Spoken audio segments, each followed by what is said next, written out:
21 முட்டைகளின் அடக்க விலையானது 28 முட்டைகளின் விற்ற விலைக்கு சமம் எனில் லாபம் அல்லது நட்டம் சதவீதம் என்ன? இந்த கொஸ்டின் டெட்ல 2022ல கேட்ட கொஸ்டின். இந்த மாதிரி கொஸ்டின் கேட்டாங்க அப்படின்னா நீங்க ரெண்டு விஷயத்த போகணும். ஒண்ணு அடக்க விலை கொடுத்துருக்காங்க, விற்ற விலை அப்படின்னு சொல்லி ரெண்டு வார்த்தை இருக்கு. அடக்க விலைக்கு 21, விற்ற விலைக்கு 28. எப்பயுமே விற்ற விலைக்கு கொடுத்துருக்க நம்பர் பெரிய நம்பராகவும் அடக்க விலைக்கு கொடுத்துருக்க நம்பர் சின்ன நம்பராகவும் இருந்தா நட்டம் தான் நமக்கு ஏற்படும். சரிங்களா? நல்லா நான் வச்சுங்க. விற்ற விலைக்கு அப்படின்னு 28 முட்டைகளின் விற்ற விலைக்கு சமம் அப்படின்னு கொடுத்தாங்க. அப்ப விற்ற விலைக்கு ஈக்குவலா உள்ளது 28 முட்டை. 28ங்கிற நம்பர் நான் வச்சுங்க. 21 முட்டைகளின் அடக்க விலையானதுன்னு சொல்லிட்டாங்கன்னா அடக்க விலைக்கு சொல்லியிருக்கிறது 21. அப்போ நம்பர்ல விற்ற விலைக்கு பெரிய நம்பராகவும் அடக்க விலைக்கு சின்ன நம்பராகவும் இருந்தால் நமக்கு நட்டம் தான் ஏற்படும். இதே மாற்றி கொடுத்துருந்தாங்க அப்படின்னா 28ங்கிறது அடக்க விலைக்கு கொடுத்துருந்து 21 விற்ற விலைக்கு கொடுத்துருந்தாங்க அப்படின்னா அதுக்கு நமக்கு லாபம் ஏற்படும். சரிங்களா?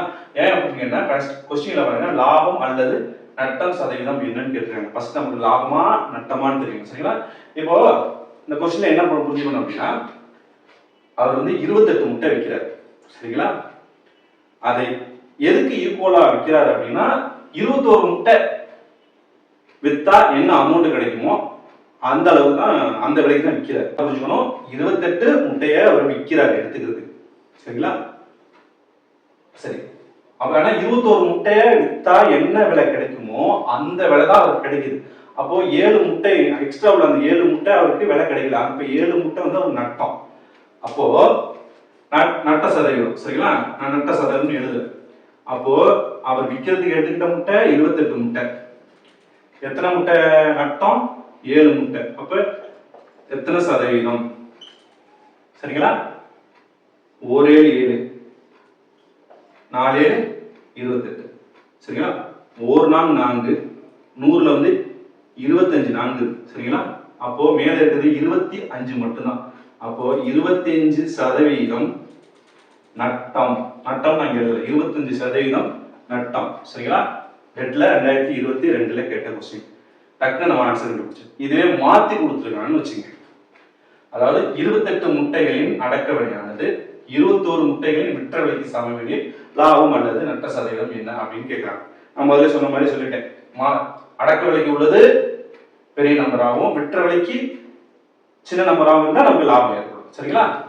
அப்போ இங்க மாத்தி எழுதிட்டேன். சரி, இது கணக்கு முடிஞ்சு. இங்க வந்து 28, இங்க வந்து 21. சரிங்களா? அவர் எத்தனை முட்டையை விற்கிறது எடுத்துக்காரு? 21 முட்டையை தான் எடுத்துட்டாரு. ஆனா வந்து எத்தனை முட்டைக்கு ஈக்குவலா விற்கிறாரு? 28 முட்டை ஈக்குவலா விற்கிறாரு. அப்ப 7 முட்டை லாபம். சரிங்களா? 28ல 21 வச்சுனா 7 தான். அப்ப 7 முட்டை லாபம். ஆனா விற்கிறதுக்கு எடுத்துக்கிட்ட முட்டை எத்தனை? இங்க லாப சதவீதம் எழுதல.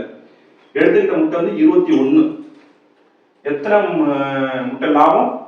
7 முட்டை லாபம் இன்டு 100%. சரிங்களா? 1 7 7 3 7 21. சரிங்களா? மேல 100 கீழே 3 இருக்கு. இங்க பர்சன்டேஜ். இதை சிம்பிளிஃபை பண்ணணும். சரிங்களா? இப்போ 1 3 3 10ல வந்து 3 3 9. சரிங்களா? மிச்சம் 1 இருக்கும். அது 0 அடிச்சோம்னா மறுபடியும் 10 3 9. சரிங்களா? மீதி 1 இருக்கும். அதுக்கப்புறம் எந்த நம்பர் இருக்காது, புள்ளி வச்சு அந்த 1ஓட 0 0னா 10. அந்த 10ல மறுபடியும் 3 9. அதுக்கு மேல நம்ம போக வேண்டாம். அப்போ 33.3% இப்படியும் ஒரு ஆன்சர் இருக்கும். சரிங்களா? ரைட். இதை வந்து இப்படி சிம்பிளிஃபை பண்ணா இப்படி ஒரு ஆன்சர் வரும். இது மாதிரியும் கொடுத்துருக்கலாம். இன்னொரு ஆன்சர் எப்படி கொடுத்துருக்கலாம்? இதே 100/3% இங்க சிம்பிளிஃபை பண்றாங்க. 100/3 இங்க பர்சன்டேஜ் இருக்கு. சரிங்களா? இப்போ நம்ம என்ன பண்ணணும்? இப்போ இந்த மாதிரி சிம்பிளிஃபை பண்ணும்போது இந்த 3 அழிக்க கூடாது. அப்படியே வச்சுங்க. இப்போ வந்து இங்க எழுதலாம். 10ல எத்தனை 3 இருக்கு? 3 3 9. மீதி 1. 10க்கு முன்னாடி 0க்கு முன்னாடி சேர்த்தோம்னா 10. மறுபடியும் 3 3 9. மீதி இருக்கு 1 இருக்குமா? அதுக்கப்புறம் நம்ம வந்து புள்ளி வச்சு 0 செய்ய கூடாது. அந்த மீதி 1 என்ன பண்ணணும்? இங்க மேல போட்டுக்கிட்டு எதால டிவைட் பண்ணணும்? 3 போட்டுறணும். சரிங்களா? பர்சன்டேஜ். சரிங்களா? நம்ம இது வந்து கலப்பு பின்னமா மாத்தணும். சரிங்களா? இது என்ன பின்னமா மாத்திரம் கலப்பு பின்னமா மாத்திரம். அப்ப 33 1/3% இப்படியும் ஒரு ஆன்சர் இருக்கலாம், இப்படி ஒரு ஆன்சர் இருக்கலாம். மாற்றி கேட்டால் நம்ம இப்படிதான் செய்யணும்.